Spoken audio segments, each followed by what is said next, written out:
સ્થાનિક સ્વરાજની ચૂંટણીમાં સુરતમાં ભાજપે પૂર્ણ બહુમતીથી વિજેતા પાલિકાના વિવિધ પદો માટે આજે સેન્સ પ્રક્રિયા હાથ ધરાઈ.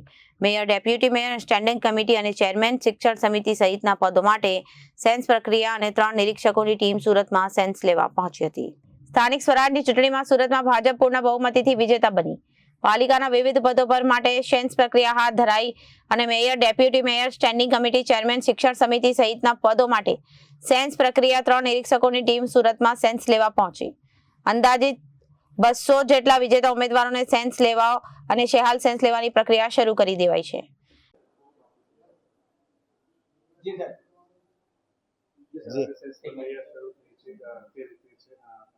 આજે સુરત શહેરમાં અમારા 115 કોર્પોરેટરની જે જીત થઈ છે એ ભવ્ય જીત બાદ સુરતમાં ભારતીય જનતા પાર્ટીના જે સાયન્સ લેવાની પ્રક્રિયા છે એ સાયન્સ લેવાની પ્રક્રિયા પાછળનું કારણ એવું છે કે દરેક ઇન્ડિવિજ્યુઅલ, દરેક કોર્પોરેટરો, અમારા દરેક 30 વોર્ડના પ્રમુખો, મહામંત્રીઓ, અમારા ધારાસભ્યશ્રીઓ, અમારી સુરતની ટીમ, અમારા સાંસદ, આ દરેક ઇન્ડિવિજ્યુઅલી આવીને એમના પોતાના વિચારો રજૂ કરશે આ કમિટીની સામે.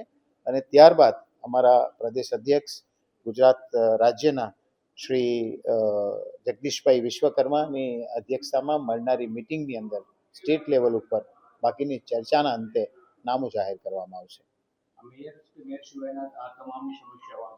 દરેકની સમીક્ષા અમારા મેયર, અમારી જે 5 મુખ્ય પદો ઉપરાંત શિક્ષણ સમિતિના સદસ્યો, જેટલી પણ એપોઇન્ટમેન્ટો અત્યારે લેવા જેવી છે, જે લેવી જોઈએ સુરત મહાનગરપાલિકાને ધ્યાનમાં રાખતા, કારણ કે સુરત મહાનગરપાલિકાનું બજેટ પણ 11,000 કરોડ પ્લસ છે.